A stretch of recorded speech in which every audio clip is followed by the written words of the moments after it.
తాకట్లో ఉన్న బంగారాన్ని విడిపించి ఆ రోజున మార్కెట్ ధర కట్టి మిగిలిన డబ్బును మీకు అందిస్తుంది కొమ్మూరి గోల్డ్.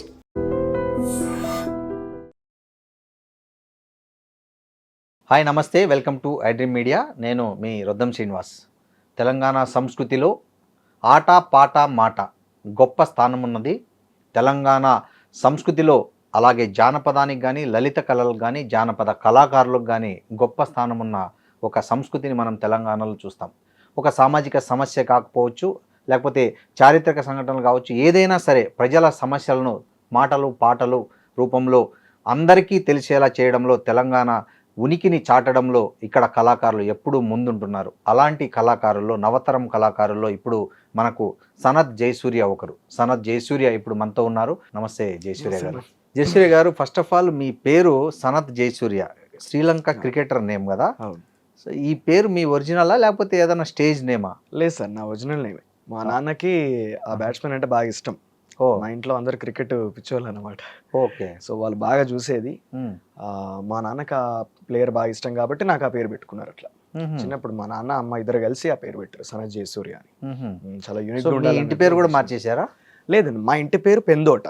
ఓకే, పెందోట మా ఇంటి పేరు. మా పూర్తి పేరు చూస్తే పెందోట సనత్ జయసూర్య అన్నమాట. సో అంత పెద్ద నేము అక్కడ కూడా హాజరుల పట్టికలో కూడా పట్టదు కాబట్టి జనరల్ గా మా సార్ ఏం చేస్తున్నట్టు ఇంటి పేరు డెఫినెట్ గా ఉండాలి కదా. సో అప్పుడు పెందోట సనత్ అని చెప్పి జస్ట్ చిన్నగా దాన్ని కుదించి రాసిర్రు. అది ఆధార్ కార్డు లో ఉంటది, ఓన్లీ పెందోట సనత్ అని ఉంటది. కాకపోతే తర్వాత నా పేరు మాత్రం కంప్లీట్ గా మా నాన్న పెట్టింది సనత్ జయసూర్య కాబట్టి నేను ఎక్కడ వెళ్ళినా నేను అదే చెప్పుకుంటా. మా నాన్న కూడా చెప్పకపోతే కోపడేటోడు అనమాట. పూర్తి పేరు చెప్పాలి, పూర్తి పేరు చెప్పాలని. ఆధార్ కార్డు స్కూల్ సర్టిఫికేట్ పెద్ద విషయం కాదు. అవునవును. సో ఆయన పెట్టిండు కాబట్టి నేను అదే పేరు కంటిన్యూ అయిపోయింది. మీ పేరెంట్స్ మీరు ఒకరేనా కొడుకు లేకపోతే? లేదు, తమ్ముడు ఉన్నారు. మీ తమ్ముడు పేరు కూడా ఇట్లా ఏదైనా క్రికెటర్ పేరు పెట్టారా? లేదు, ప్రమోద్ తన పేరు. ఓకే, ప్రమోద్ మహాజన్ అని చెప్పి పెట్టారు ఫస్ట్. కాకపోతే ఓన్లీ ప్రమోద్ అని చెప్పి పిలుస్తూ ఉంటాం. ఏదో మహాజన్ అంటే అది ఎందుకు పెట్టాల్సి? అదేదో యాక్చువల్గా అసలు ఆ పేరు అంటే బాగా ఇష్టం ఉండి ప్రమోద్ మహాజన్ చెప్పి పెడదామని చెప్పి అనుకున్నాను. బీజేపీ లీడర్ ఉండేలో నాకు ఐడియా లేదు. కాకపోతే ప్రమోద్ అనేది మాత్రం లాస్ట్ కి ఫైనల్ అంతే. ఈ ఆటలు పాటలు ఈ మాటలు వీటి పట్ల మీకు ఎప్పుడు ఆసక్తి ఏర్పడింది? అసలు ఎలా వచ్చారు ఈ సాంస్కృతిక రంగంలోకి? అంటే చిన్నప్పటి నుంచి పక్క పొంటి మొత్తం మా ఇండ్లల్లో అంతా ఆధ్యాత్మిక వాతావరణం బాగుండేది. ఏది కరీంనగర్? కరీంనగర్ కేశవపట్నం విలేజ్ మాది. ఓకే. సో ఆ విలేజ్ లోపల ఏంటంటే టెంపుల్స్ ఉండేది. మా ఇంటి పక్కన హనుమాన్ టెంపుల్, శివాలయం ఉండేది. సో ఇక పక్కకున్న వాళ్ళు స్వాధ్యాయ గీతా పారాయణాలు భజనలు అని చెప్పి వాళ్ళు వెళ్ళేటోళ్ళు కాబట్టి వాళ్ళతో పాటు మేము కూడా పోయేటోళ్ళం అన్న. మేము కూడా పోయి అక్కడ ఇక కూర్చొని పాటలు పాడేటోళ్ళము, వినేటోళ్ళము. సో అట్లా పాట అలవాటైంది. ముందుగా భజన ద్వారా మాకు పాట అలవాటైంది. దాని తర్వాత పొంగ ఎట్లా అంటే మేము చదువుకునేటువంటి సందర్భంలో తెలంగాణ ఉద్యమం ఉవ్వెత్తునున్నది, చాలా తీవ్ర స్థాయిలో ఒకటి ఉన్నది. సో నేను చదువుకున్నది ప్రైవేట్ స్కూల్లో. ప్రైవేట్ స్కూల్ అప్పుడు ఆయన మా హెచ్ఎం సార్ ట్రస్ట్ మా అధ్యక్షుడు ఉండే అక్కడ జిల్లాకి, శ్రీనివాస్ రెడ్డి గారు అని చెప్పి. ఆయన తెలంగాణ ఉద్యమంలో పార్టిసిపేట్ చేస్తూ స్టూడెంట్స్ ను కూడా అందులో భాగస్వామ్యం చేసేది. ఆ క్రమంలో మేము కూడా పోయినాం ఆయనతోటి. మమ్మల్ని తీసుకొని పోయేది చాలా వేదికల మీద, వందల వేదికల మీద మేము పాటలు పాడినాము, ఉపన్యాసాలు ఇచ్చినాము. వాళ్ళు రాసిచ్చేది, మేము పాడేది, చదివేది. అట్లా అలవాటు అయిపోయింది. ఉద్యమంలో మేము కూడా అంత చిన్న వయసులో కూడా పాలు పంచుకునే ఒక సువర్ణ అవకాశం మాకు అప్పుడు దక్కింది. సో మేము అట్లా ఆ క్రమంలో ఈ సామాజిక ఉద్యమాలకు సంబంధించిన అది అంటింది అన్నట్టు అక్కడ. అట్లా దాని స్పర్శ అనేది అక్కడ తగిలింది.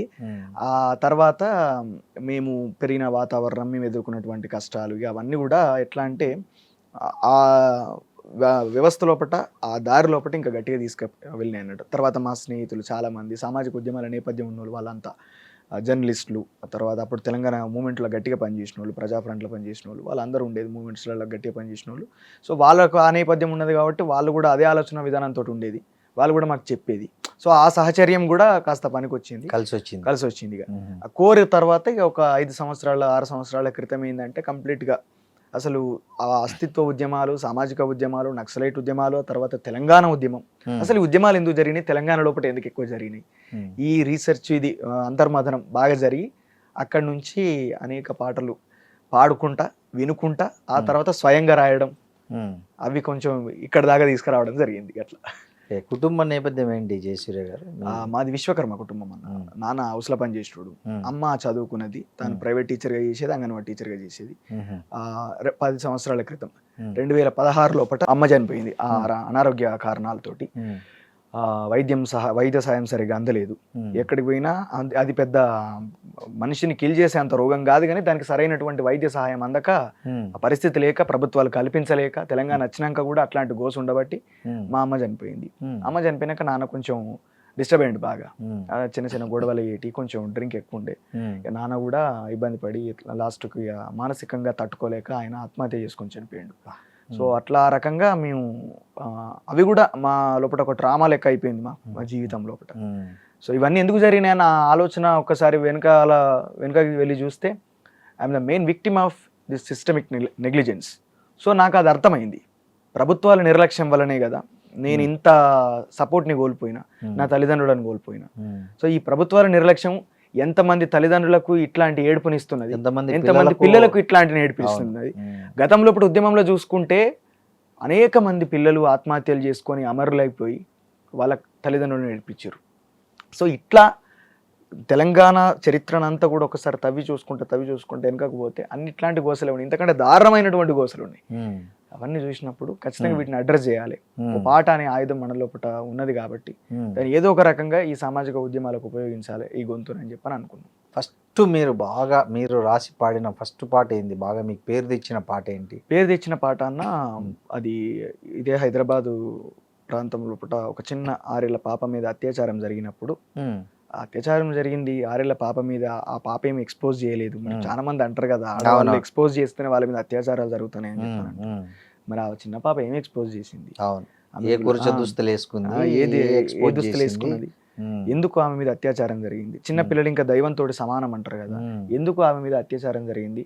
అట్లా జరిగినప్పుడు భగవంతుడు ఏం చేస్తాడు అని చెప్పి, భగవంతుణ్ణి మన సంస్కృతి లోపలనే ఒక గొప్ప అవకాశము ఏంటంటే భగవంతుని వ్యాజ్యస్తుతి అని చెప్పానంటారు. మనకు చిన్నప్పుడు తెలుగు చదువుకున్నప్పుడు పద్యాల లోపల కూడా చెప్తారు. వ్యాజ్యస్తుతి అంటే తిడుతూ కూడా భగవంతుని దెప్పుకుంటా మాట్లాడడం కూడా, పద్యం చెప్పడం, కవిత్వం చెప్పడం కూడా ఒక పూజ లాంటిదే అని. అట్లాంటి ధోరణి లోపల ఒక పాట రాయాలని చెప్పని అనుకున్నప్పుడు నేను రెఫరెన్స్ గా తీసుకున్నది అన్నమయ్యని తీసుకున్నా. అంతకుముందు రామదాసు ఎవడబ్బ సొమ్మని గురుగుతూ తిరిగేవు రామచంద్ర అని చెప్పి ఆయన రామదాసు రాసిండు. సో అవన్నీ రెఫరెన్స్ తీసుకున్నప్పుడు నేనెందుకు ప్రశ్నించద్దు భగవంతుని? మరి భగవంతుని ప్రశ్నించినా భగవంతుని అనగలుగుతాం, మన అవ్వయ్య అనగలుగుతాం. అంతే మిగతాలోనే అంటే కొడతారు, గంటే దాడి చేస్తారు వాళ్ళు. సో అందుకోసం అని చెప్పి నేను దేవుని అడగదలుచుకుని ఆ పాట రాసిన. ఏం రాశారు? పేరు మారంగానే ఆది మరిసావో యాదగిరి నరసన్నా, పేదోళ్ళ బతుకు చూడరన్నా, ఊరు మారంగానే ఊరకున్నావో యముడాల రాజరాజన్నా, మాయతలేందో చూడరావన్నా, పసిబిడ్డను చెరచి ప్రాణాలు తీస్తే ఏ సొరికేలో దాగిరన్నా, మీకు కోపం ఎట్లా రాలేదన్నా, అన్నాని మిమ్ము నోరార పిలచిన సెల్లెల్ల నోళ్ళల్ల మన్ను గొట్టి పూజలందుకుంటిరి, పేరు మారంగానే ఆది మరిసావో యాదగిరి నరసన్నా, పేదోళ్ళ బతుకు చూడరన్నా, పసివాడి కష్టాలు చూడలేక పెద్ద స్తంభము నుండి ఊడిపడ్డావంట, హిరణ్యకశపుని ఈరగొట్టి గోటితో పేగులు పెకలించినావంట, బద్దలు కొట్టవేమిరా స్తంభం, ఏమిరా ఇంత పాపం, చిన్నారి చేసేమి నేరం, ఎందుకురా మాకింత శాపం, కొత్త గుడిని చూసుక మురిసేవో, ఆ కొత్త గుడిని చూసుక మురిసేవో, బండరాళ్ళల్లో బంధివైనావో, పేరు మారంగానే ఆది మరిసావో యాదగిరి నరసన్నా, పేదోళ్ళ బతుకు చూడరన్నా, రాజన్నా నీకు కోడేను గడితే కుక్కల కొడుకుల పుట్టించినావే, గొడ్డురాళ్లకు బిడ్డలనిచ్చి బొందల గడ్డకు సాగనంపావే, కన్న కొడుకునే తెగనరికి నోడివి నా కొడుకులనెందుకిడిసినవు, కామున్నే బూడిద చేసినోనివి కామాంధులను చెయ్యవెందుకు, ముక్కంటివన్నా బిరుదెందుకయ్యా, నువ్వు ముక్కంటివన్నా బిరుదెందుకయ్యా, తెరవబోనియా కన్నెందుకయ్యా, పేరు మారంగానే ఆది మరిసావో యాదగిరి నరసన్నా, పేదోళ్ళ బతుకు చూడరన్నా. ఈ పాట అప్పుడు చాలా అద్భుతంగా రాశారు, అద్భుతంగా పాడారు కూడా. ఆ రకంగా అట్లా పాట రాసినాం. అది చాలా ప్రజాదరణ పొందింది పాట. చాలా గొప్పగా ప్రజల లోపలికి వెళ్ళిపోయింది పాట. బాగా మొట్టమొదటిసారి నాకు పేరు తెచ్చినటువంటి పాట ఆ పాట. ఆ తర్వాత మీ కెరీర్ ఎలా మొదలైంది? ఎట్లా?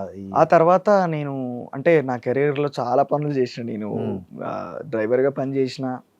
ఆ తర్వాత డ్రైవర్ అంటే దేనికి?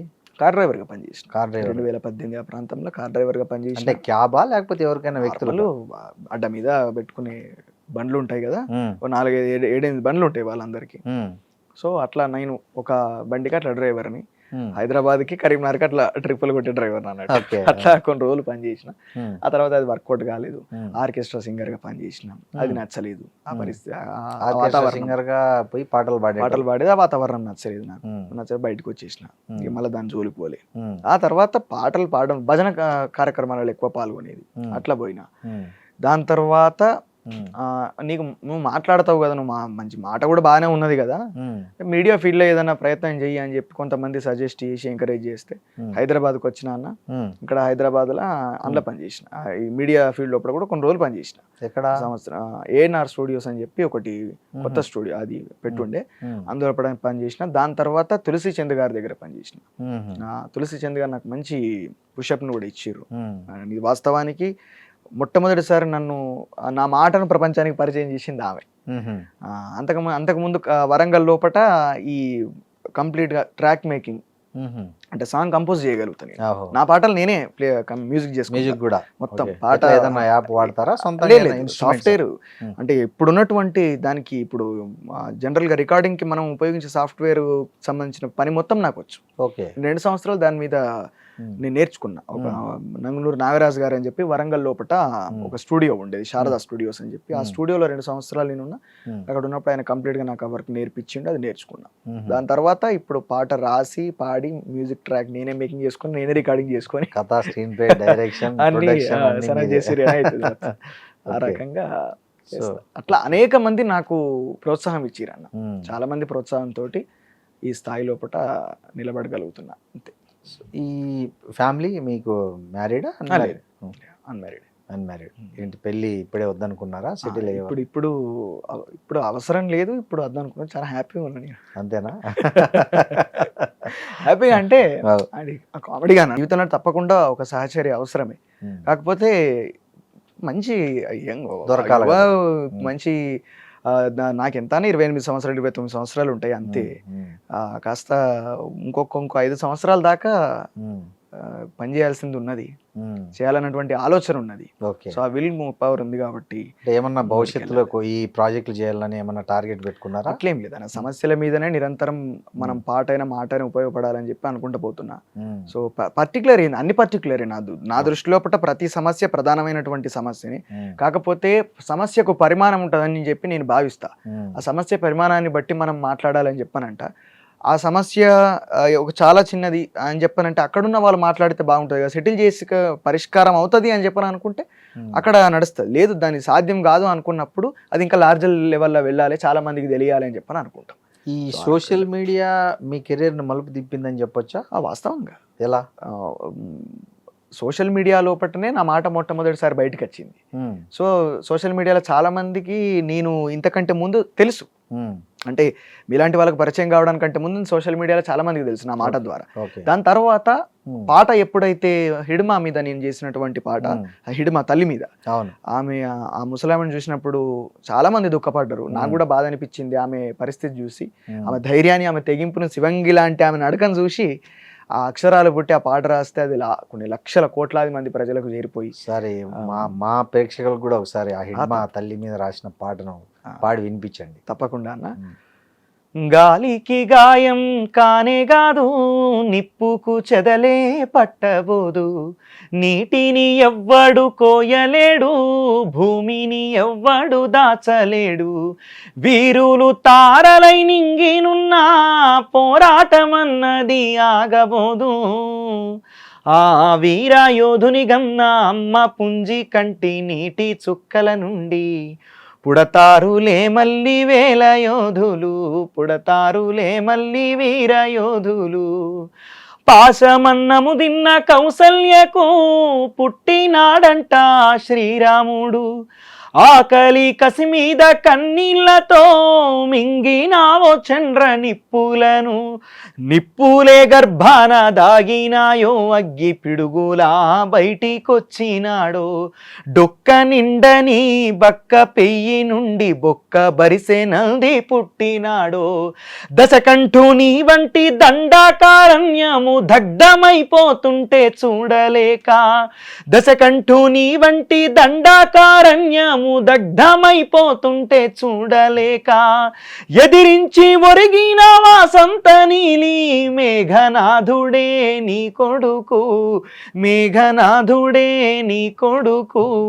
గాలికి గాయం కానే కాదు, నిప్పుకు చెదలే పట్టబోదు, నీటిని ఎవ్వడు కోయలేడు, భూమిని ఎవ్వడు దాచలేడు.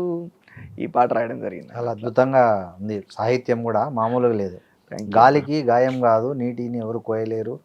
చాలా అద్భుతమైన సాహిత్యం. Thank you. బాగా డెప్త్గా ఉంది భావన. అంటే నిప్పుకు చెదలు పట్టబోదు అనే పదం ఆల్రెడీ ఆ ఉంది వాక్యం కానీ ఉంది. బట్ ఈ గాలికి గాయం కాదు అనేది కొత్త ప్రయోగం యాక్చువల్గా.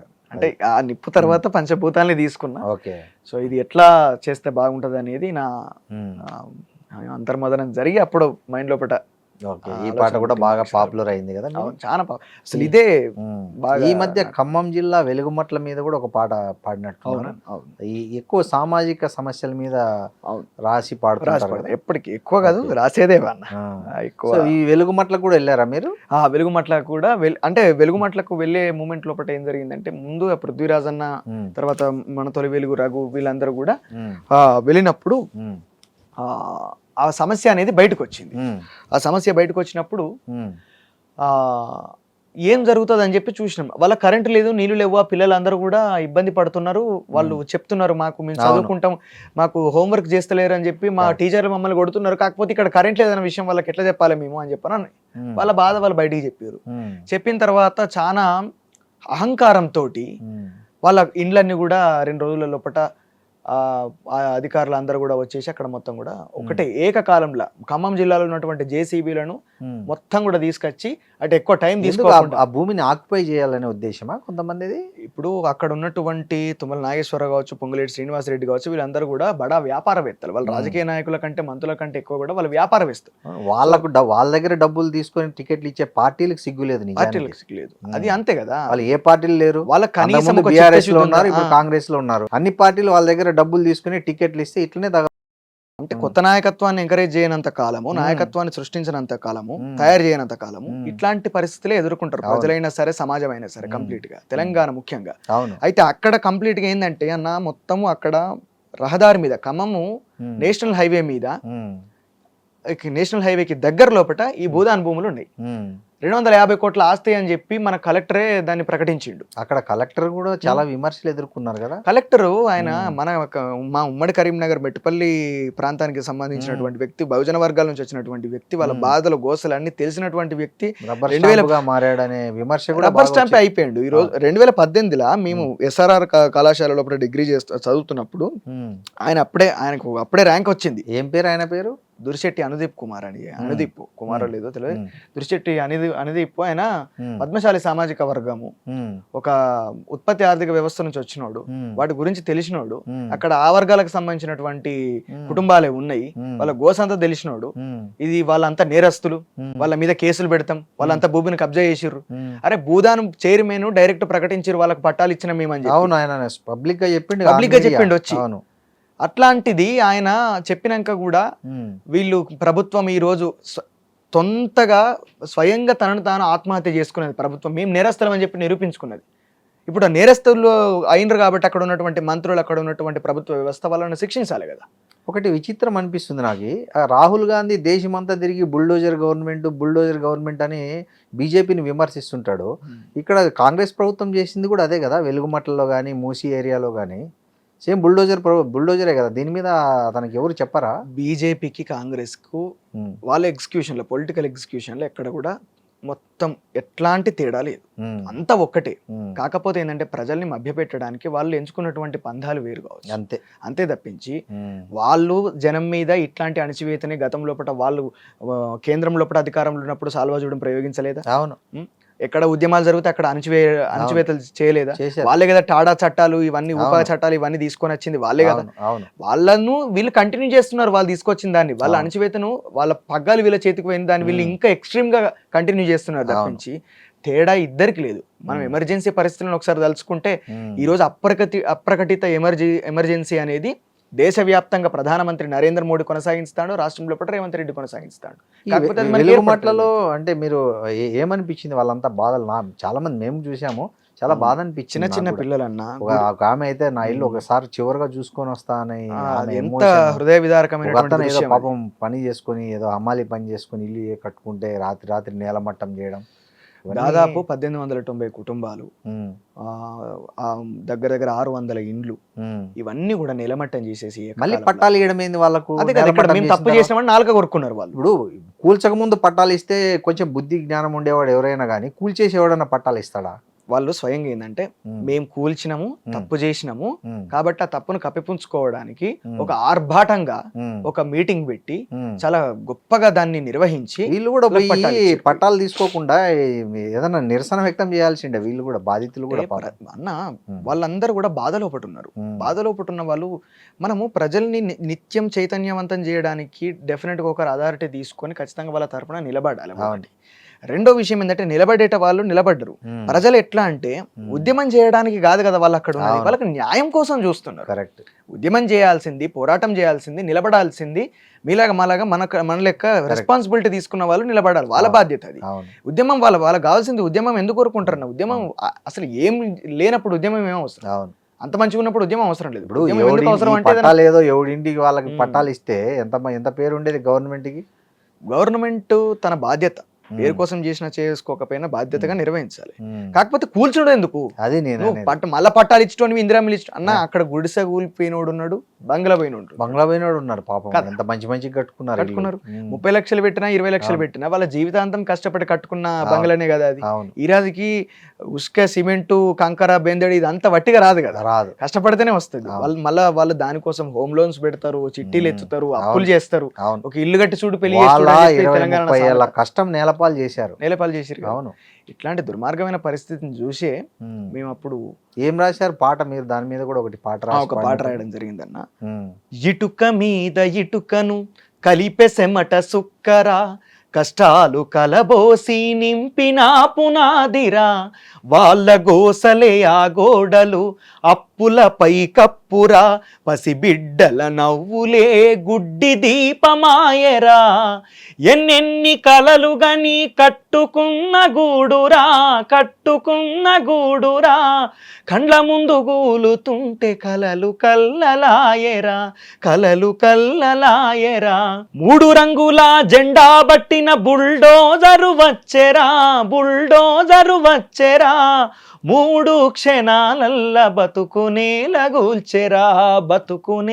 గూల్చెరా, ఆ కంచుకోటలో కమ్యూనిస్టులే బందీలైపోయెరో, కబ్జా కోరుల కాళ్ళ కింద ఖమ్మం నలిగిపోయెరో, కన్నీరు పెడుతుంది ఖమ్మం మెట్టు కదలి రండనో అన్నా కదలి రండనో, భూదాను భూముల పేదొల్ల గుండెలు అరుస్తున్నాయో మనల బిలుస్తున్నాయో, వెలుగుమట్లపల్లి జనుల బతుకుల్లో చీకట్లు నింపే రాజ్యము, వెలుగుమట్లపల్లి జనుల బతుకుల్లో చీకట్లు నింపే రాజ్యము, కబ్జా కోరుల చేతుల్లో మన తెలంగాణ ఆగము, కన్నీరు పెడుతుంది ఖమ్మం మెట్టు కదలి రండనో అన్నా కదలి రండనో, భూదాను భూముల పేదోళ్ళ గుండెలు అరుస్తున్నాయో మనల బిలుస్తున్నాయో.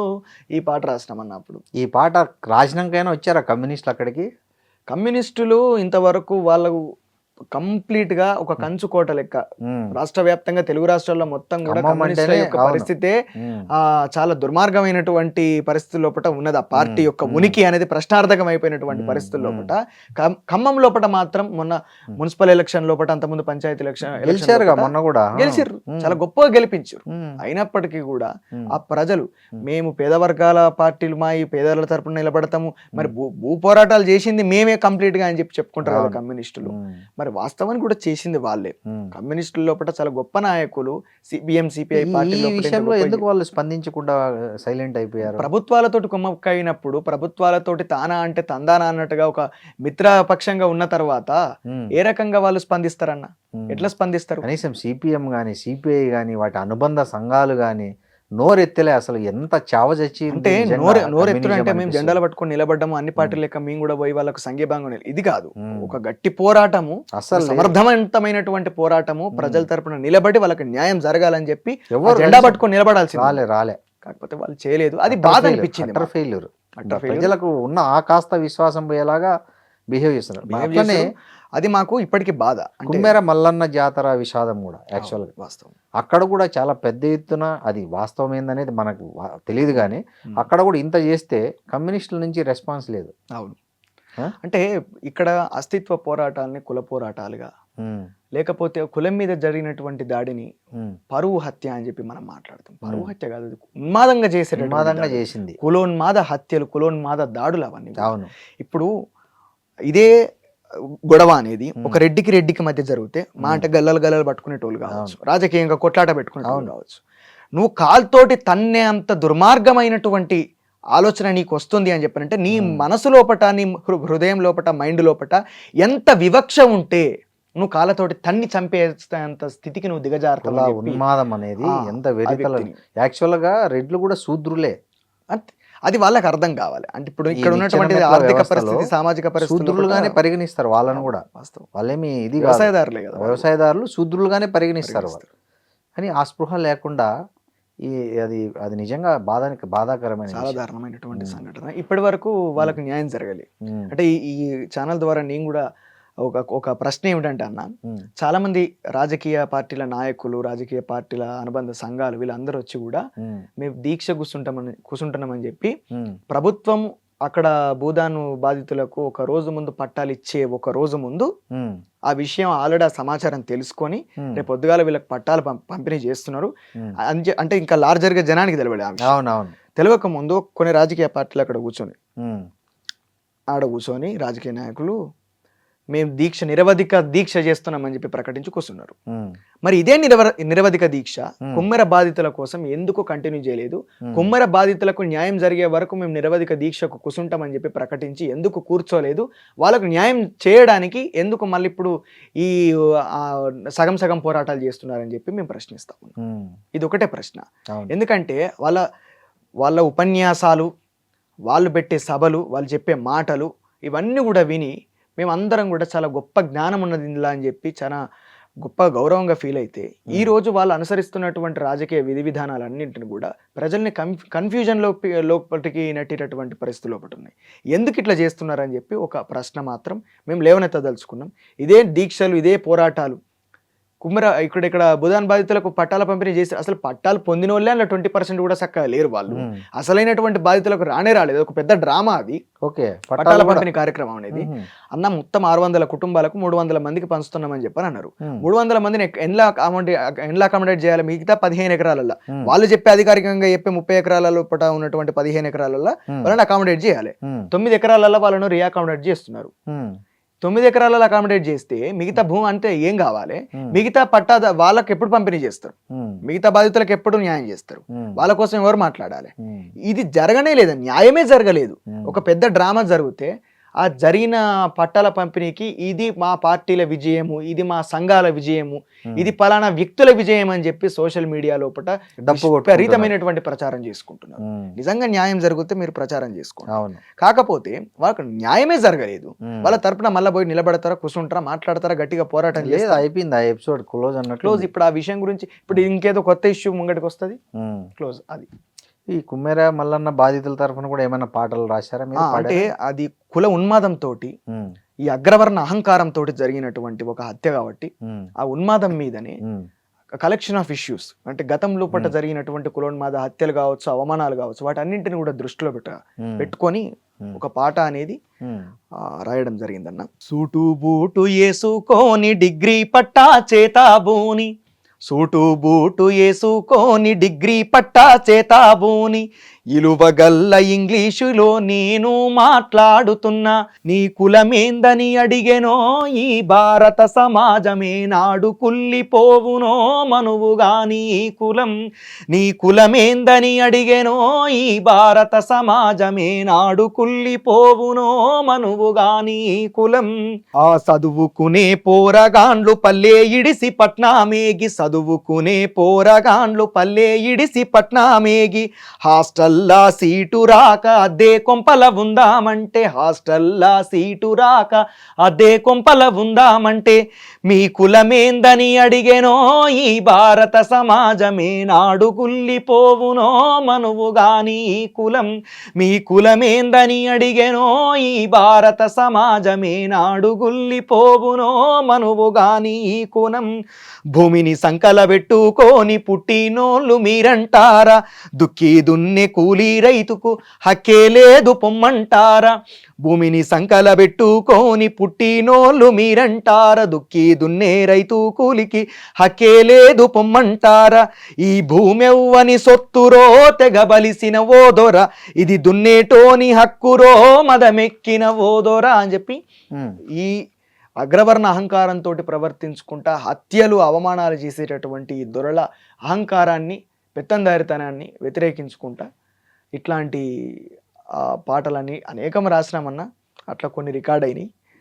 ఆ రకంగా కుమ్మెర బాధితులను దృష్టిలో పెట్టుకొని ఈ పాటను మొదలుపెట్టి నేను కంప్లీట్ చేసి దీన్ని కూడా ప్రజల మూసీ సుందరీకరణ మీద కూడా మీరు వ్యతిరేకంగా ఏదో ఒక పాట పాడినట్లున్నారు కదా, అదేం పాట అది? అంటే మూసీకి సంబంధించి గత సంవత్సరంన్నర నుండి మేమందరం కూడా ఈ ఎప్పుడైతే రివర్ ఫ్రంట్ మోడల్ అని చెప్పి మూసీని మేము పునరుద్ధరిస్తాము, పునరుద్ధరణ అని చెప్పి ఒకసారి అన్నారు, పునరుజ్జీవం అని చెప్పి ఒకసారి అన్నారు, ఇట్లా రకరకాల పేర్లు పెట్టుకుంటా మేము మూసీని ఏదో సుందరీకరణ చేస్తామని చెప్పి లాస్ట్కి అన్నారు. ఈ సుందరీకరణ ఏంది, పర్యాటక కేంద్రంగా తీర్చిదిద్దుడు ఏందని చెప్పి మా యొక్క ప్రశ్న. ఇప్పుడు ముఖ్యమంత్రి గారు మూసీని పట్టుకుని ఎందుకు వెళ్ళాడుతున్నారు? మూసీ కంటే ఎక్కువగా కాళేశ్వరం మీద చాలా పెద్ద ఎత్తున ప్రచారం చేశారు. దాన్ని వాడుకొని 1,00,000 కోట్ల స్కామ్ జరిగిందని చెప్పి కూడా అన్నారు. అక్కడ రాహుల్ గాంధీ పోయి ఏటీఎం సెంటర్, కాళేశ్వరం ఏటీఎం అని కూడా అక్కడ పోయి హంగామా చేశాడు కాబట్టి ఏటీఎం అని చెప్పని అన్నారు. వాస్తవానికి అది కూడా కుంగిపోయినాయి. ఒక ప్రాజెక్ట్ లోపల కొన్ని లోపాలు జరుగుతాయి, కుంగిపోయింది. మరి కుంగిపోయినప్పుడు చాలా అంతర్జాతీయ స్థాయి ప్రాజెక్ట్, అది చాలా పెద్ద ప్రాజెక్టు, మేడిగడ్డ కాళేశ్వరం ప్రాజెక్ట్ అనేది. మరి దాన్ని నువ్వు రిపేర్ చేయాలి కదా, నువ్వు అక్కడ లోపాలు జరిగినాయి, అక్కడ కంప్లీట్గా వాళ్ళు స్కామ్ చేసారన్నప్పుడు నువ్వేం చేయాలి? దానికోసం ఎంతో భూమిని సేకరించి ఇష్టం వచ్చినట్టు పెద్ద పెద్ద మిషనరీ 1,00,000 కోట్ల రూపాయలు దాంట్లో ఇన్వెస్ట్ చేసి అప్పుల పాలైందే ఆ ప్రాజెక్టు వల్ల కదా. మరి అంత స్థాయి లోపల ఆ ప్రాజెక్ట్ని చాలా గొప్పగా తీసుకున్నప్పుడు డెఫినెట్గా దాన్ని రిపేర్ చేయాల్సినటువంటి బాధ్యత రేవంత్ రెడ్డి మీద ఉంటుంది. రేవంత్ రెడ్డి దాన్ని రిపేర్ చేయలేదు, దాని గురించి పట్టించుకుంటలేదు. ఇప్పుడు జలయజ్ఞం పథకం కింద అనేక ప్రాజెక్టులు ఇంకా పెండింగ్ లోపల ఉన్నాయి. మనకు నిజామాబాదు, ఆదిలాబాదు, పెద్దవాగు ఈ ఏరియాలు కంప్లీట్గా చూసుకుంటే ములుగు దాకా గోదావరి నది మీద, ఇటు కృష్ణా నది మీద నిర్మించి సగంలో ఇడిచిపెట్టినటువంటి పెండింగ్ ప్రాజెక్టులు బొచ్చెడు ఉన్నాయి. జగన్నాథపురం ప్రాజెక్ట్ అని చెప్పి ఒకటి ఉంటుంది కడెం దగ్గర. అది దుర్మార్గంగా అది పొంగి పొరులినప్పుడల్లా అక్కడ ఉన్న పక్కటి పరివాహక ప్రాంతాల ప్రజలందరూ కూడా ఖాళీ చేసి మళ్ళీ ఎత్తైన ప్రాంతాలకు పోవాల్సినటువంటి పరిస్థితి వస్తుంది. ఇది వర్షాకాలం వస్తే ఆ డ్యామ్ ఉప్పొంగితే అంత దుర్మార్గంగా వాళ్ళు ఎదుర్కొంటే వాటిని రిపేర్ చేయరు, వాటిని పునరుద్ధరించరు. తెలంగాణలో వాటిని పట్టించుకోరు. మల్లన్న సాగర్ ప్రాజెక్టు భూ నిర్వాసితులు ఒక్కరికి కూడా సరిగ్గా న్యాయం జరగలేదు. వాళ్ళందరూ కూడా ఎక్కడ ఏ పార్టీ రాజకీయ నాయకులు పడితే వాళ్ళని చెప్పులతో తీసుకొని కొడదామని చెప్పినట్టుగా రెడీ ఉన్నారు. 14 గ్రామాలు మొత్తం మునిగిపోయినాయి, ప్రజలందరూ ఆగమాగం అయిపోయారు. 3,000 కుటుంబాల ప్రజలు కంప్లీట్గా సర్వనాశనం అయిపోయినారు. వాళ్ళందరినీ ఏం చేసిర్రు, అప్పటి మందము తీసుకొని పోయి గజ్వేల్ ప్రాంతం లోపల ఉన్నటువంటి డబుల్ బెడ్రూమ్ ఇళ్ళలో వాళ్ళని అకామిడేట్ చేసి జస్ట్ ఏదో పేరు రాసి వాళ్ళకి ఇస్తే, నెక్స్ట్ గవర్నమెంట్ ఏం చేసింది, ఎవరికైతే ఇప్పుడు అసలు నిజంగా పేదోళ్ళు ఉంటారో అంటే భూమికి అర్హత, ఇప్పుడు ఆ ఇంట్లో ఉండడానికి అర్హులు ఎవరైతే ఉంటారో వాళ్ళ పేరు మీద చేసి ఇచ్చినాక వీళ్ళు వాళ్ళది అనుకుంటారు. అక్కడ ఏది సిద్దిపేట ఏరియాలో. ఇంత దుర్మార్గమైనటువంటి పరిస్థితులు ఉన్నాయి. వీటి గురించి పట్టించుకోడట కానీ పర్యాటక కేంద్రంగా మూసీ నదిని అభివృద్ధి చేసే పరిస్థితి ఉందన్న కంప్లీట్లా ఈ ఉస్మాన్ సాగర్ హిమాయత్ సాగర్ దాటిన తర్వాత మూసీ నది మొత్తం పురాణ పూల్ కాంచెలు మొదలు పెడితే చౌటుప్పల వరకు మొత్తం కూడా అంత ఇండస్ట్రియల్ ఏరియా. ఎందుకు అనుకుంటున్నారు మీరు? ఎందుకు రేవంత్ రెడ్డి ఏం తెలివి లేకుండానే ఈ పని చేస్తున్నట్టు అనుకుంటున్నారు? తెలివి లేకుండా ఎట్లా చేస్తే చాలా తెలివిగలడు రేవంత్ రెడ్డి. మరి చాలా గొప్ప తెలివిగల రియల్ ఎస్టేట్ వ్యాపారి. దందా చేయడానికి ప్రయత్నం అంతా. అతనికి ఏమొస్తుంది మూసీని సుందరీకరిస్తే? మూసీని సుందరీకరణ, మూసీ నది పరివాహక ప్రాంతం లోపల ఉన్నటువంటి భూములకు వాల్యూ పెరుగుతుంది కదా ఖచ్చితంగా. అది పర్యాటక కేంద్రంగా అభివృద్ధి అయితే సిమెంటిఫికేషన్ చేసిన తర్వాత బ్యూటిఫికేషన్ అన్న జస్ట్ ఏం లేదు, ప్లాస్టిక్ పువ్వులు లెక్క మనం పెట్టుకుంటాం కదా, ప్లాస్టిక్ పువ్వులు చెట్లు పెట్టినట్టు దాన్ని లోపట ఉన్నటువంటి పూడికలు తీసి దాన్ని పునరుజ్జీవం చేయడట. గాని మూసినది మునుపటి లెక్క చేతితోటి తీసుకునేటట్టు చేయడట. దానట పునరుజ్జీవం చేస్తాడు, సుందరీకరణ చేస్తాడట. అంటే సిమెంటిఫికేషన్. ప్రతి నదికి కూడా దాని పరివాహక ప్రాంతంలో ఒక ఈకో సిస్టమ్ ఉంటుంది, ఒక బయాలజికల్ డైవర్సిటీ ఉంటుంది. చాలా వరకు మొక్కలు చెట్లు పెరుగుతూ ఉంటాయి, ఒక గడ్డి నేలలు పెరుగుతూ ఉంటాయి, బురద లోపల పచ్చిగడ్డి పెరుగుతూ ఉంటుంది. అక్కడ ఉన్నటువంటి అనేకమైనటువంటి జీవాలకు అది ఆహారం అవుతుంది. సో ఒక డైవర్సిటీ ఏర్పడుతుంది. అక్కడ ఉన్నటువంటి చుట్టూ ప్రకృతిని కూడా అది సస్యశ్యామలం చేయగలుగుతుంది. కాకపోతే ఇక్కడ industrial wastage, biochemical wastage, chemical wastage అంతా కూడా మూసీ లోపల డంప్ అవుతా అంటే ఆ డంప్ని క్లియర్ చేయకుండా, దాన్ని పుడికలు తీయకుండా నేను మీదికెళ్ళి సిమెంట్ వేస్తా, పెయింట్ వేస్తా, కంకర పోస్తా అని చెప్పానంటే తప్పు కదా. కాంక్రీట్ అనేది నది మీద పడద్దు, అస్సలే పడద్దు. అట్లాంటిది ఈరోజు చాలా దుర్మార్గంగా ఈరోజు రేవంత్ రెడ్డి అక్కడ మీ ఇంకేదో గాంధీ సరోవర్ కడతామని చెప్పి బాపు ఘాట్ల గెజిట్లు నోటిఫికేషన్ గెజిట్లనేమో ప్రభుత్వ రాజపత్రంలోనేమో 5,000 కోట్ల ప్రాజెక్ట్ ఇది అని చెప్పి చాలా స్పష్టంగా రాస్తారు. లేదు దానికి 170 కోట్లే అని చెప్పి ముఖ్యమంత్రి రేవంత్ రెడ్డి ప్రకటిస్తాడు. ఇక ఇంకొక మాట ఏమంటాడంటే ప్రజలు మభ్యపెట్టడానికి, ఈ కంపు పొంట ఎట్లా బతుకుతారు పేద ప్రజలు? మూసీ నది పరివాహక ప్రాంతం లోపల కంపుల ఆ మూసీ నది నుంచి వచ్చే దుర్వాసనలలో బతుకుతారు, అందుకే మేము వెకెట్ చేయించినామని చెప్పని అంటాడు. అంటే మేము వాళ్ళ బాధ చూడలేక వాళ్ళు ఇల్లు ఊలగొట్టినామని చెప్పని అంటున్నాడు. ఎట్లా బతుకుతారు దాని పొంటి అని చెప్పని అంటారు. అంతే కంపు హుస్సేన్ సాగర్లో ఉన్నది. మరి సెక్రటేరియట్ కూలగొట్టు, ఎందుకు ఆ కంపు పక్క పొంటి ఎందుకుంటావు నువ్వు కదా? పక్క పొంటి అవన్నీ కూలగొట్టేసాయి. అవసరం నీ రాజీవ్ గాంధీ విగ్రహం వద్దు, ఏదో అవసరం ఉంటే తీసేసాయి. కంపు పొంటి ఎందుకు? మంచి కాడ పెట్టుకో. మరి ఇప్పుడు మధుపార్క్ బ్రిడ్జ్ అపార్ట్మెంట్స్ వాళ్ళను అదే విధంగా చెప్తున్నాడు, కంపు పొంటి ఎందుకుంటారో అందుకే కూలగొడతానా అంటున్నాడు. కూలగొట్టు, ముందు వాళ్ళకు పునరావాసం కల్పించి వాళ్ళని అకామిడేట్ చేసి తర్వాత మొత్తం వెకేట్ చేయించు. అంటే ఇక్కడ ఎట్లా వెకేట్ మేము పునరావాసం కల్పించలేము. పునరావాసం కల్పిస్తే ఏం మిగులుతాయి అందులో? ఏం కల్పించలేము, ఏదో మభ్య పెడతాం. చాలా బహిరంగంగా మేము మోసం చేస్తామని చెప్పి రేవంత్ రెడ్డి గవర్నమెంట్ ఇప్పుడు మీరు అన్నారు మాట రియల్ ఎస్టేట్, ఆయన భూములు విలువ, ఆయన భూములు ఉన్నాయా మూసి పక్కన ఏమన్నా? తెలంగాణ రాష్ట్రం లోపల ఏ గవర్నమెంట్ ఎవరైతే ఏ రాజకీయ పార్టీ అధికారం లోపల ఉంటే తెలంగాణ లోపల ఉన్నటువంటి ఈ వ్యాపార మన ప్రాంతం లోపల ప్రభుత్వానికి సంబంధించినటువంటి భూములన్నీ కూడా వాళ్ళ భూములే అవుతాయి. ఓకే, అంతే, రాజకీయంగా అంతే కదా. ఒక భూమిని ప్రభుత్వం అమ్మదలుచుకుంటే లేకపోతే డెవలప్మెంట్కి ఇవ్వదలుచుకుంటే ఎవరు ఆపగలుగుతారన్నా? ఎవరన్నా ఆపగలుగుతారా? తెలంగాణలో ఉన్నటువంటి భూముల వాల్యుయేషన్ చేసి కేసీఆర్ గవర్నమెంట్ చాలా వరకు భూములు నమ్మి ఇక్కడ ఖజానాను నింపే ప్రయత్నం చేస్తున్నామని చెప్పి డొనేట్ కూడా చేశారు కదా సంస్థలు. రూపాయికి 2 రూపాయలకు ఎకరం కూడా దళితులకు మనిషి 3 ఎకరాలు ఇస్తా అని చెప్పి, ఎకరం భూమి ఇస్తా అని చెప్పి మాట్లాడిన కేసీఆర్ ఆశ్రమాలకు లేకపోతే చిన్నజీయర్ లాంటి స్వామీజీలకు ఎకరాల భూమిని కట్టబెట్టిండు రూపాయికి అడ్డికి పావు షేర్ లెక్కన. దీని మీద మీరు ఏం పాట రాశారు మూసీ మీద? మేము ఆ మూసీ మీద చాలా వరకు 2-3 సందర్భాలలో పాటలు రాసినామన్నా. ఉప్పొంగుతున్నది మూసీ కన్నీళ్లతో తడిసి తడిసి, ఉప్పొంగుతున్నది మూసీ కన్నీళ్లతో తడిసి తడిసి, దామగుండము నుండి జాలువారిన గంగ పేద గుండెల నిండా పొంగిపోయింది, పేద గుడిసెల గుండె పొంగిపోయింది. ఉప్పొంగుతున్నది మూసీ కన్నీళ్లతో తడిసి తడిసి, అప్పు సప్పు చేసి ఒక్కొక్క రాయిని ఇటుకను చెమటను కలిపి మాలుగా పోసి, ఇటుకను చెమటను కలిపి మాలుగా పోసి, కట్టుకున్న బొమ్మరిల్లురా కండ్ల ముందే కూలిపోయరా, కట్టుకున్న బొమ్మరిల్లురా కండ్ల ముందే కూలిపోయరా, మా కన్నీళ్లకు విలువలేదురా, మా కన్నీళ్లకు విలువలేదురా, ఉప్పొంగుతున్నది మూసి కన్నీళ్లతో తడిసి తడిసి. ఇట్లా ఈ పాట రాయడం జరిగింది. అప్పుడు కంప్లీట్గా మూసి పరివాహక ప్రాంతంలో చాదరఘాటు ఏరియాలలో మొత్తం ఆ ఇండ్లన్నీ కూలగొట్టేసారు. పాపం వాళ్ళ నిర్వాసితులు అని చేసారు, పెద్ద పెద్దోళ్ళు వదిలేశారు, చిన్న చితక వాళ్ళవి నేలమట్టం చేశారు. హైడ్రా బాధితులు, హైడ్రా పేరు మీద మొత్తము FTL బఫర్ జోన్ అనుకుంటా మూసీ నది పరివాహక ప్రాంతంలో ఉండే పేదల ఇండ్లన్నీ కూల్చేసారు. అక్కడ ఈ FTL బఫర్ జోన్ మరి సెక్రటేరియట్ కూడా బఫర్ జోన్ లోపలనే ఉన్నది. ఎందుకు కూలగొట్టలే?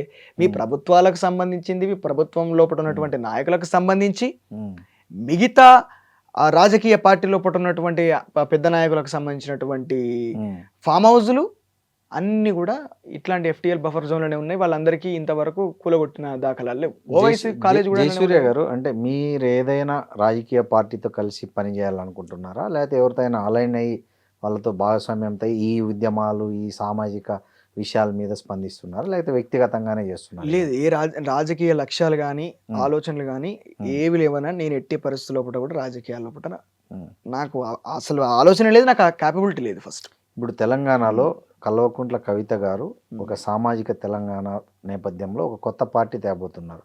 ఒకవేళ ఆమె నుంచి మీకు మీలాంటి వాళ్ళకి ఆహ్వానం వస్తే దాంట్లో ఏమైనా చేరి పనిచేసే ఆలోచన ఉందా? ఏం లేదు, 100% లేదన్న, 100% లేదు. కవిత కాదు, ఇంకెవ్వరు వచ్చినప్పటికీ కూడా, అంటే ఎవరైతే సామాజికంగా ప్రజలకు నిజంగా న్యాయం చేయదలుచుకుంటారో అట్లాంటి ఒక నాయకత్వం బిల్డప్ అవ్వాలన్నటువంటి ఆకాంక్ష ఉన్నది. సో అది బిల్డప్ అయినప్పుడు దానికి రాజకీయంగా మేము సహకరిస్తాం. కాకపోతే అది కవితని ఎట్లాగూ నమ్మే పరిస్థితి లేదు. ఇప్పుడున్నటువంటి ఏ రాజకీయ పార్టీని మేము నమ్మమన్నా, ఎందుకంటే అందరూ వ్యక్తిగతంగా తెలుసు, రాజకీయంగా తెలుసు. అంటే వ్యక్తిగతంగా వాళ్ళు అనుసరించేటటువంటి తీరు, వాళ్ళు పుట్టినటువంటి నేపథ్యం, వాళ్ళు అనుసరించేటటువంటి తీరు, ప్రజలకు వాళ్ళకు నిజంగా ఉన్నటువంటి చిత్తశుద్ధి గురించి, ఆలోచనల గురించి ఒక అవగాహన ఉన్నటువంటి వ్యక్తిగా, అంటే నేను ఇప్పుడు మీకు బయట కనబడుతున్నాను కాబట్టి వీడు ఇప్పుడు వచ్చి మాట్లాడుతున్నారా అంటారు.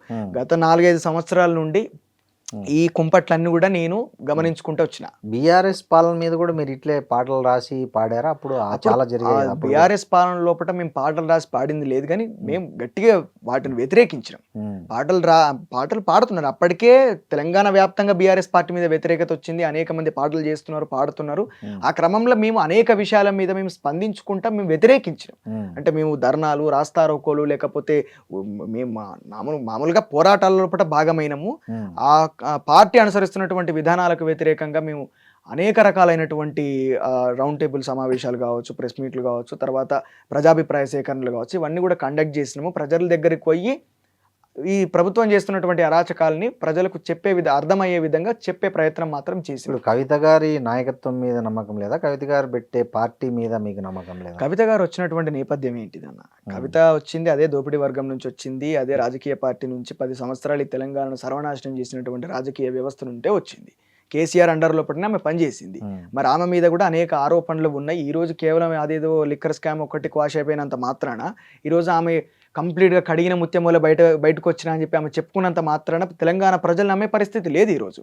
ఈరోజు నిజంగా నిలబడగలిగితే అమరవీరుల కుటుంబాల దగ్గర నుంచి బీఆర్ఎస్ పార్టీ నమ్మిచ్చి మోసం చేసినటువంటి తెలంగాణ ప్రజల లోపల ప్రాణాల దగ్గర నుంచి ఆస్తులు కోల్పోయిన వాళ్ళ వరకు ప్రతి ఒక్కరి దగ్గరికి పోయి మరి మేము ఇంత అన్యాయం చేసినామని చెప్పి చెప్పుకోవాలి. విమర్శిస్తున్నారు వాళ్ళ పాలనలో జరిగినవన్నీ ఆమె ఎత్తి చూపుతున్నారు. ఇప్పుడు కంప్లీట్గా నా తమ్ముడు రాజకీయాల లోపల, నా చెల్లె, నా బిడ్డ, ఇట్లాంటి అవి ఏముండవు కదా, మీకు తెలుసు కదా, మీరు ఇంకా చాలా సీనియర్ కాబట్టి మీకు ఇంకా ఎన్నో రాజకీయ వ్యవస్థలు మీరు చూసి ఉంటారు ఇంతకుముందు.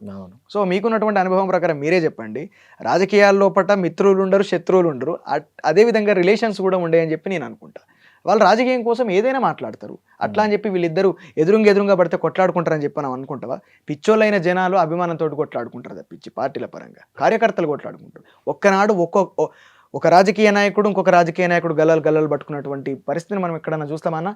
ఈవెన్ బండి సంజయ్ లాంటి వ్యక్తి కూడా ఇష్టం వచ్చినట్టు మాట్లాడతాడు కదా. అవును, ఏది పడితే అది మాట్లాడతాడు కదా. బండి సంజయ్ నోటికి వచ్చింది మాట్లాడతాడు ఇష్టం వచ్చినట్టు. ఏం అవగాహన లేకుండా కేంద్ర మంత్రి అనేది కూడా మర్చిపోయి మాట్లాడతాడు. ఆయన అన్ని మర్చిపోతాడు. ఆయన కంప్లీట్ గా మర్చిపోయి ఓవైసీ కనబడితోటే అలుముకొని షేక్ అండ్ ఇచ్చి పక్కన నిలబడి ఫోటో దిగిండు. చరిత్రలో రికార్డ్ అయింది. మొన్న మేము అది ప్రజలందరికీ మేము చూపెట్టాము అప్పుడు ఇది జరిగినప్పుడు. అవును, మన గంగుల కమలాకర్ బండి సంజయ్ పొట్టు తిట్టుకుంటారు, నీ సంగ చూస్తా బిడ్డ అని చెప్పినట్టు గంగుల కమలాకర్ కడుసుడితో పోయి మైక్ ముందు ఫైట్లు ఇవన్నీ మంది ముంగట వేదికల మీద మైక్ల ముంగట ఫైట్లు. ముందు పగిట వేషగాళ్ళు ఉన్నారు, ఇప్పుడు పొలిటీషియన్స్ అయిపోయి పరద వెనకాల అందరు దోస్తులే, పరద ముంగటనే ఇక్కడ వెనకాల రెండు చేతులు కలుసుకుంటాయి, ముంగట ఒకళ్ళ చెంపలు వాయించుకున్నట్టు ఫోటో పెడతారు అంతే తప్పించి వీళ్ళందరూ ఒకటే. మరి ఈ రోజు కేంద్ర ప్రభుత్వము మిగతా డెమోక్రటిక్ అలయన్సెస్ ఏవైతే ఉన్నాయో పార్టీలు వాటన్నిటి మీద సిబిఐ ఈడీ రైడ్స్ అన్ని జరుగుతాయి. మరి ఈ రోజు దేశానికి శత్రువులే ముస్లిమ్స్ అని చెప్పి ఇష్టం వచ్చినట్టు ప్రచారం చేస్తుంది కదా. మరి ఎందుకు ఒక మత ప్రాతిపదికన పెట్టినటువంటి ఓవైసీ పెట్టినటువంటి ఎంఐఎం పార్టీకి సంబంధించినటువంటి నేతల మీద కావచ్చు, వాళ్ళ అన్యాయాలు ఆయన ఏం అక్రమాలు చేయలేదేమో కదా, ఆయన ఏం దొరకలేదు. అది ఆయన అక్రమాలు చేసిండో లేదో మోడీకి తెలుసు, మోడీ అక్రమాలు చేసిండో లేదో ఆయనకు తెలుసు. వీళ్ళిద్దరు మంచి మిత్రుడు, బీజేపీ ఎంఐఎం లోగడ మంచి మిత్రులు వీళ్ళు. అందుకోసమే ఆయన కాపాడతాడు, ఆయన కాపాడతాడు రాజకీయంగా. సో ఆ రకంగా వాళ్ళు ఒక మంచి అండర్స్టాండింగ్ తోటి ఉన్నారు కాబట్టి ఈ దేశంలో ఈ ఎగ్జిక్యూషన్ అనేది వర్కౌట్ అయింది. జయసూర్య గారు ఒకటి చెప్పండి ఆనెస్ట్గా, తెలంగాణలో మీరు బాగా అభిమానించే గాయకుడు ఇప్పుడు బతికున్న వాళ్ళలో ఎవరు, బాగా అసహించుకునే గాయకుడు ఎవరైనా ఉన్నారా మీకు? అట్లా ఏముండదు అన్న, అంతేనా? అందరి ఇష్టమే. కాకపోతే విమర్శ అంటే కొంతమంది స్పందించట్లేదు, స్పందించాల్సిన విధంగా స్పందించారనే కొంచెం వ్యతిరేకత ఉండొచ్చు కదా మీకు. అంటే మనము ఒక బ్యాడ్జ్ తగిలించుకోవద్దు, ముందుగా తగిలించుకున్నామంటే దానికి కట్టుబడి ఉండాలి. అది తగిలించుకొని మళ్ళా వేరే రకంగా అమ్ముడుపోతే అక్కడ క్వశ్చన్ వస్తుంది. ఇప్పుడు మీరే చూశారు, చాలా మంది గాయకులు గతంలో గలం విప్పారు చాలా సమస్యల మీద, ఇప్పుడు మౌనం పాటిస్తున్నారు. వాళ్ళని ఎలా అర్థం చేసుకోవాలి? అది ఈవెన్ ప్రతిపక్ష పార్టీలో ఉంటూ కూడా, నేను పేర్లు చెప్పాను కానీ, ఒక పార్టీ లోపలికి వెళ్ళిపోయిందంటే ప్రజా కళాకారుడుగా అతను అప్పుడే చచ్చిపోయినట్టు అంతే. ఇక ఒక పార్టీయో అమ్ముడు పోతేనో, ఒక వ్యక్తికో, ఒక పార్టీకో, ఒక రాజకీయ వ్యవస్థకో అమ్ముడు పోయిండు అని చెప్పానంటే ప్రజా కళాకారుడుగా అతను కళాకారుడుగా బతుకున్నాడు. ప్రజా కళ వేరు, కళ వేరు. ప్రజా కళాకారుడుగా అతను చనిపోయాడు అంతే.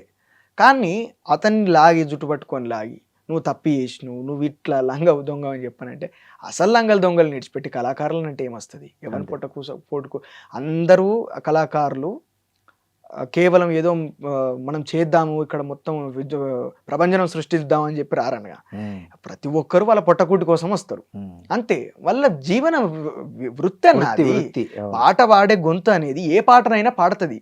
కాకపోతే మీ ప్రజా కళాకారులం అని చెప్పి ప్రజల్లో ప్రచారం చేసుకొని ముద్ర పెట్టుకొని వచ్చి నువ్వు అమ్ముడు పోతే అప్పుడు తప్పైంది. ఆ తప్పును యాక్సెప్ట్ చేసి సైలెంట్గా ఉంటే ఓకే. ఇప్పుడు ఎవరిని ప్రత్యేకంగా విమర్శ చేయాల్సినటువంటి అవసరం లేదు. కళాకారులను విమర్శ చేయొద్దన్న నా ఉద్దేశంలో. ఏ కళాకారుని కూడా మనం విమర్శ చేయాల్సినటువంటి అవసరం లేదు. ఎందుకంటే ప్రజా కళాకారులు అని చెప్పుకోకుండా అయిపోయా అంతే, అక్కడి వరకే. అదొక కాషన్ వాళ్ళకి ఇస్తే అయిపోతుంది. ఎందుకంటే గతం లోపట బువ్వలేక మనకి ఇప్పుడు అన్ని ఏసీలు ఉన్నాయి, ఇట్లా కూర్చుంటున్నాము, ఫ్యాన్లు, మనకు అన్ని సౌకర్యాలు ఉన్నాయి. ఏ సౌకర్యాలు లేకుండా టెంట్ల కింద పడుకుంటా, రోడ్ల మీద పడుకుంటా, వరండాలలో పడుకుంటా, ఎక్కడికి పోతే అక్కడ ఓ గొంగడేసుకొని లేకపోతే ఓ చెద్దరు కప్పుకొని దోమలల్లా, ఉడకపోతల, చలిలా, ఎండల, వానల తడుచుకుంటా తెలంగాణ ఉద్యమం కోసం పనిచేసిన వాళ్ళు ఈ కళాకారులంతా. వీళ్ళందరూ కూడా చాలా గొప్పగా పనిచేశారు. కాబట్టి వాళ్ళ యొక్క కాంట్రిబ్యూషన్ని అవమానపరచొద్దు అన్నటువంటి ఉద్దేశంతో అందులో గోరేటెంకన కాంచెలు మొదలు పెడితే చిన్న కాలు గజ్జగొట్టే కళాకారుని వరకు ప్రతి ఒక్కరు కూడా తెలంగాణ ఉద్యమం కోసం స్వచ్ఛందంగా వాళ్ళు ఏమీ ఆశించకుండా పనిచేసారు. కుదిరితే వాళ్ళకి న్యాయం జరగాలి అని కోరుకోవాలి. ఎవరికొకరికి పోయి ఎక్కడ వాళ్ళు అక్కడ ఉన్నారంటే ఇట్టడన్నా వాళ్ళకి న్యాయం జరుగుతుందని చెప్పి మనం వాళ్ళ మీద జాలిపడాలి. ఎందుకంటే ఒక్కొక్క కళాకారుడు ఎంత గొప్ప కళ ఉన్నప్పటికీ కూడా ఆదరణ లేక, అవకాశాలు లేక, వ్యసనాలకు బానిసైపోయి దుర్మార్గమైనటువంటి పరిస్థితులల్లా కనీసము కుక్కచావు అంటారు కదన్న, అనామకుడిగా చచ్చిపోయి మెట్ల మీద పడి, రోడ్డు మీద పడి చచ్చిపోయినటువంటి కళాకారులు, గొప్ప కళాకారులు చాలా మంది ఉన్నారు. మరి అట్లాంటి పరిస్థితి రావాలని చెప్పి ఏ కళాకారుడు అనుకుంటాడు? కాకపోతే ఏంటంటే ఒక ముద్ర వేసుకొని రావద్దు. వచ్చినప్పుడు నేను పలానా ఇగో నా గొంతు గింతే, నా గింతే పడుతుంది అని చెప్పి అని అనుకుంటే ఓకే. నేను ఇట్లా ఎరక తింటా అని చెప్పానంటే ఓకే, అక్కడి వరకే. అతను అవమానించాల్సినటువంటి అవసరం లేదు. ఎట్ ద సేమ్ టైం నేను ప్రజల కోసం మాత్రమే పాట పాడతాను వచ్చినప్పుడు ఇక జోకుడు పాటలు పని చేయాలి అంతే. ఆ ఒక్క హెచ్చరిక మాత్రం తప్పించి వాళ్ళని పర్టికులర్గా వాళ్ళ పేరు చెప్పి వాళ్ళని అవమానించి అసలు దొంగలు నిడిచిపెట్టి మనం మైక్లను ఏం చేస్తాము, స్పీకర్లను ఏం చేస్తాము, టేప్ రికార్డు పాట వినిపిస్తుంది, దానికి టేప్ రికార్డుని ఎత్తేస్తే ఏమవుతుంది? అంతేనా? అది ముక్కలైతే తప్పించి అంతే. థ్యాంక్ యూ జయసూర్య గారు. చాలా Thanks అన్న. మంచి ఇంటర్వ్యూ. మా ప్రేక్షకులకు చాలా మీ గలంతో, మాటతో, పాటతో అలరించారు. సంతోషం. థ్యాంక్ యూ అన్న, థ్యాంక్ యూ సో మచ్. మీరు కూడా ఇంత మంచి వేదిక మీద చాలా విషయాలు మాట్లాడి చర్చించే అవకాశం కల్పించినందుకు మీ ఐడ్రీమ్ మీడియా కూడా ఖచ్చితంగా మీ ప్రేక్షకులకు మీకు నమస్కారం అన్న. Thank you. And for more videos, Please subscribe to iDream. Please subscribe to iDream. Please subscribe iDream. And please subscribe to iDream. For more videos, subscribe to iDream. please like, share, and subscribe to the channel. Congratulations, iDream. Subscribe to iDream. Subscribe to iDream. So subscribe to iDream Media. iDream ki iDream team andarki huge congratulations. Please subscribe iDream Media. Please subscribe to iDream. Subscribe iDream. Please subscribe to iDream.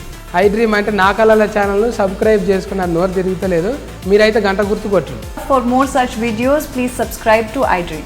Subscribe to iDream. Please subscribe to iDream. Please subscribe iDream Media. Please do subscribe to iDream. Please subscribe to iDream Media. For best entertainment and information, please subscribe iDream. And don't forget to subscribe to iDream.